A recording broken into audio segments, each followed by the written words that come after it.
Welcome to the Fantasy Throwdown Podcast. The Fantasy Throwdown Podcast. Bringing you the latest from the world of daily fantasy sports and gambling, so you can stop Googling how to join a squid game to cover all those parlays you thought were such a sure thing.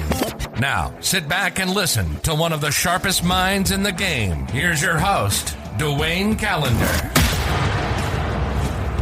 Hello and welcome to the show, everyone. I am coming to you this evening watching some NBA, and the Lakers, it is a nightly comedy fest watching the Lakers.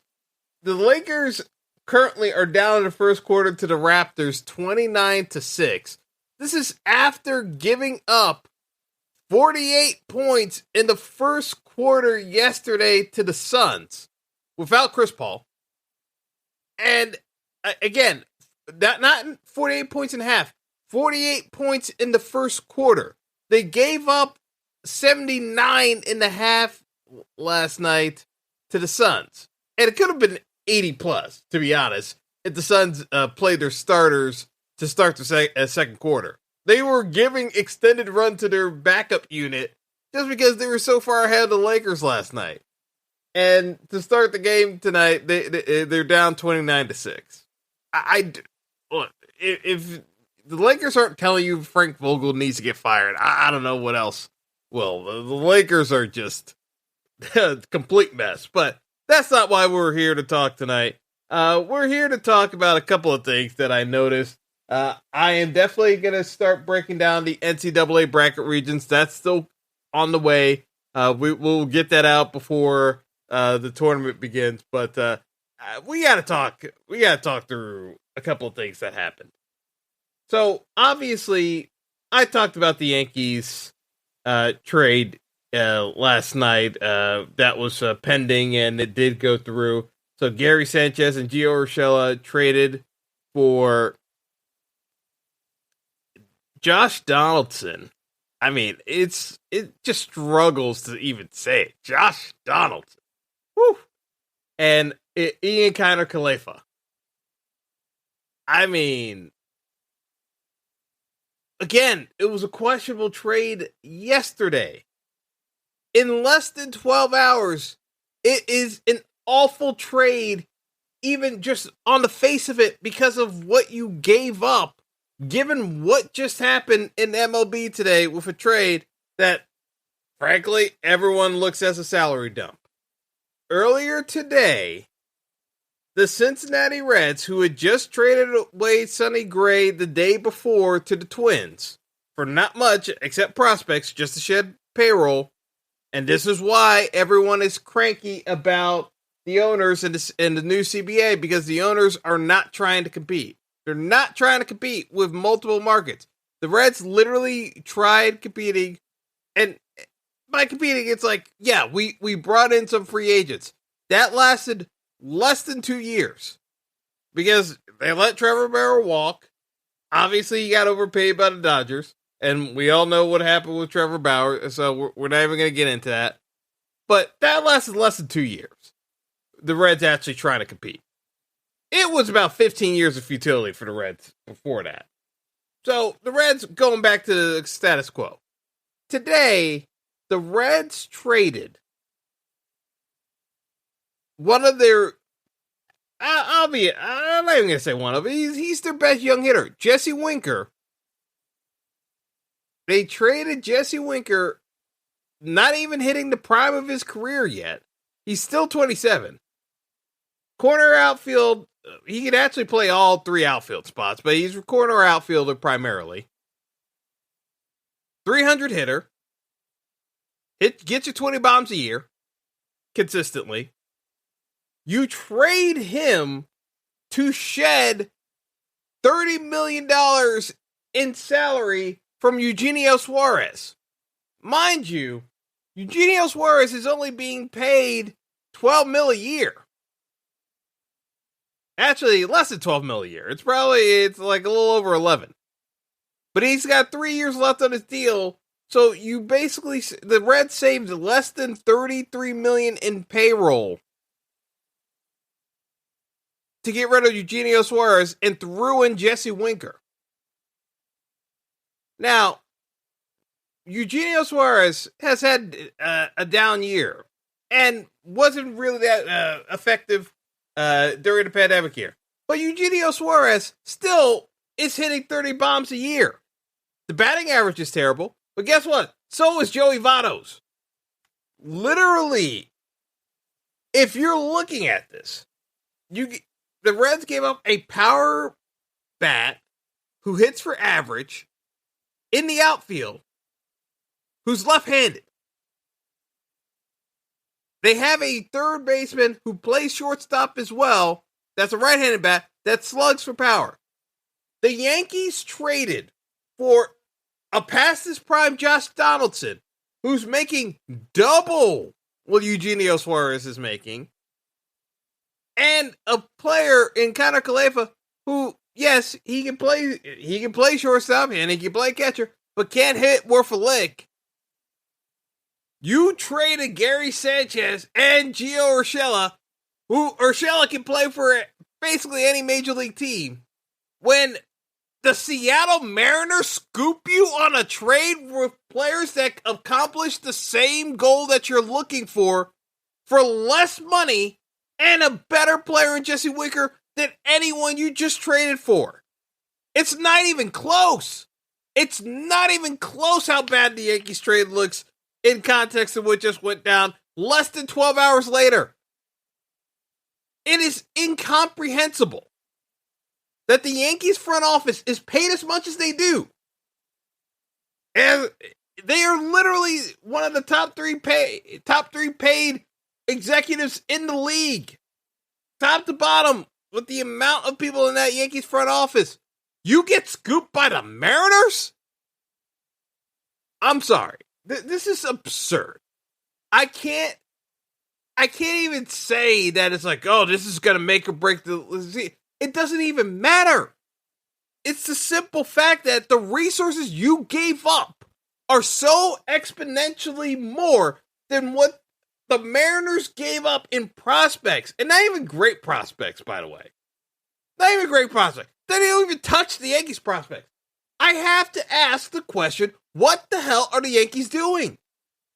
Because the simple fact of the matter is, they could have gotten that deal done with the Reds for less than they gave up to the Twins and still gotten another deal done to move Gary.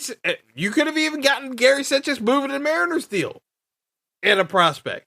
You didn't have to give up Urshela. It doesn't even make sense how unprepared the Yankees are. Because the fact that deal got done in less than half a day, wasn't even a day, wasn't like 3 weeks down the road in free agency. It wasn't late in the free agency window. It happened less than 12 hours later. That means that deal was even being talked about. How are you not even plugged into that deal? What are you getting paid for? This is literally your job. It is literally your job.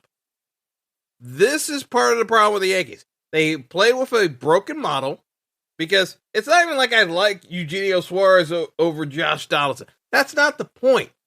You wanted a slugging power bat in the lineup. Suarez is younger and will slug just as reliably as Donaldson. May not hit for the same average, but you're playing Joey Votto every day, basically, and you're relying on Joey Votto to hit for average. Good luck with that. Like, based off of what you're actually trying to build this roster out to be, Suarez and Winker far outweighs what you're going to get in value from Donaldson and Connor Calefa. It's not even close. It's not close. And you gave up more in assets than what the Mariners gave up. Again, this is the problem. Even if you don't even like the players involved, the assets you're giving up in exchange for worse return than other teams in the league, that's... Like, the Yankees have such a wide pool of resources that they're just playing with a stacked deck and they still F it up. That's the crazy part. Like, for anyone who's trying to defend Brian Cashman and the work that he does, I'm sorry. There is no way to defend this. You cannot be this unprepared compared to your peers and consistently fail to actually win anything of note because you're bad at managing your resources. It's just fact. It is fact. There is no way you can justify the Donaldson trade when that happens less than a day later and you're not even remotely involved. Seriously, the Yankees could have done both these trades. It's not that hard. The Reds literally did a salary dump. Everyone knew the Reds were paring down payroll, especially after that Gray trade. The warning signs were there. How you were caught flat-footed on this is beyond me. And don't tell me that the prospects were too valuable to give up. You're trying to win a World Series. You haven't done it since 2009. Like, come on. Like, this is just... What are we talking about here? The Mariners did not give up top-level prospects compared to... Williamson is the best level prospect that the Mariners gave up. Brandon Williamson is still not even a top 100 prospect according to Keith Law. You want to tell me that you couldn't get a deal done and give up Luis Medina or Luis Gil? You tell me? Or even if you give up Gomez? Seriously? What are we talking about here? If we're talking about the Yankees. Like, none of these guys are immediately contributing to a championship roster for the Yankees right now. There's no way. I mean, Gomez is currently on the active roster, the way that people are projecting for the 2022 season. But literally, none of these pitching arms anyone's counting on to be part of a title contender. All these guys are worthwhile moves in terms of what the Yankees... Like, it doesn't even make sense. It doesn't make sense how the Yankees got scooped by the Mariners of all teams. Like, you gave up way more in assets. Like, there's no reason why Urshela cannot still be on the roster given the salary dump that the Reds did. And you could still use Urshela. Oh, and don't give me the playing time excuse of why you had to move him. Like, come on. Because you know guys are going to get hurt. Like, now you're counting on Josh Donaldson, Judge, and Stanton to play over 120 games this year. It's ludicrous. It is ludicrous how bad that trade looks less than a day later. Just, come on. Like, the Mariners got the exact same thing done for less. It's just, it's just brutal. But, yeah, I needed to talk about that quickly. And before I sign off, we got to talk about another thing here. Shifting gears to the NFL. The AFC is absolutely loaded.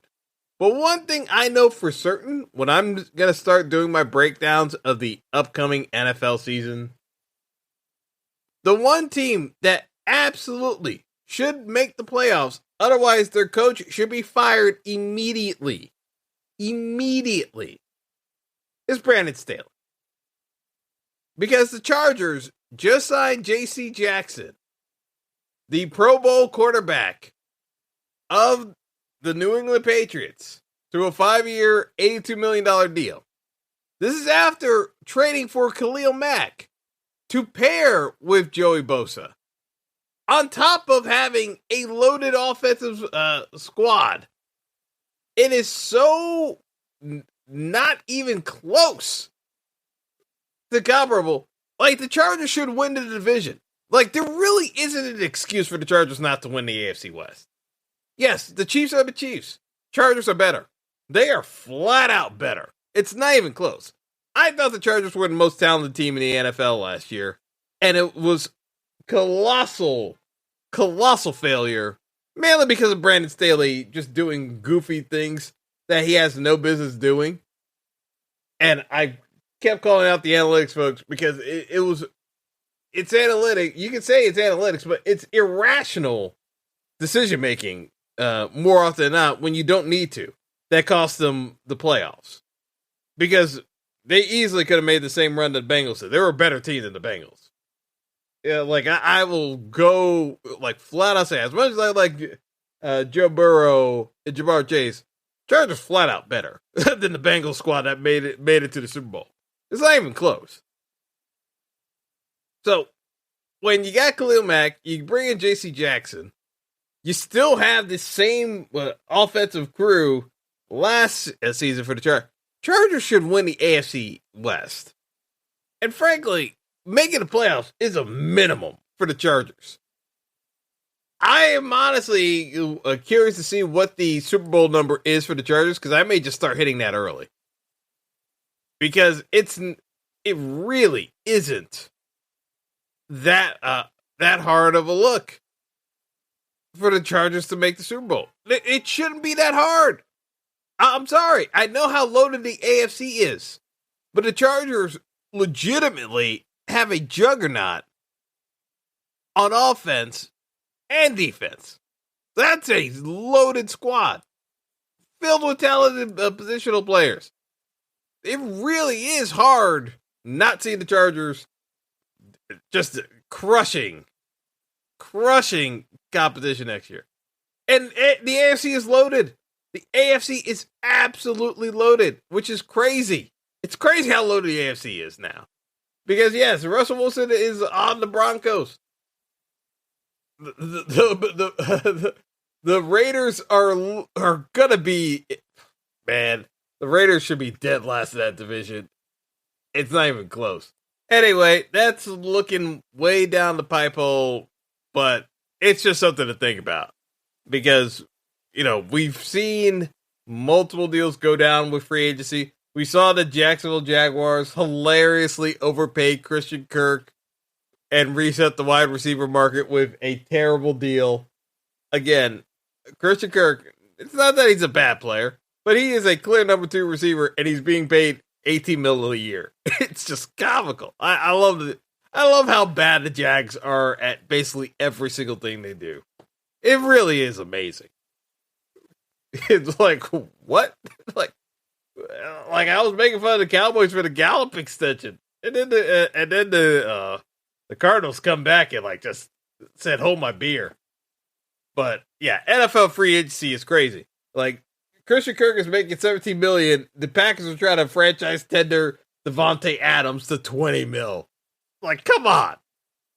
Of course, Devontae Adams isn't going to report to the Packers with that offer. Come on. What, can you blame him? No one can blame Devontae Adams for being pissed. It's amazing how bad NFL free agency can be. But anyway, that's going to do it for me. Well, stay tuned for more episodes coming down the pike, because we got a lot of college basketball to cover. So I'll definitely dive into it. But yeah, I had to talk about just how dumb the Yankees look right now, because it's less than a day, and that Donaldson trade looks like a horrific trade. Just based off of assets alone, it's a horrific trade. But so c'est la vie. Anyway, that'll do it for now. Take it easy, folks. Have a good one. Thanks for listening to the Fantasy Throwdown Podcast. Be sure to like and subscribe to the show on Apple Podcasts, Google Podcasts, and all other major outlets.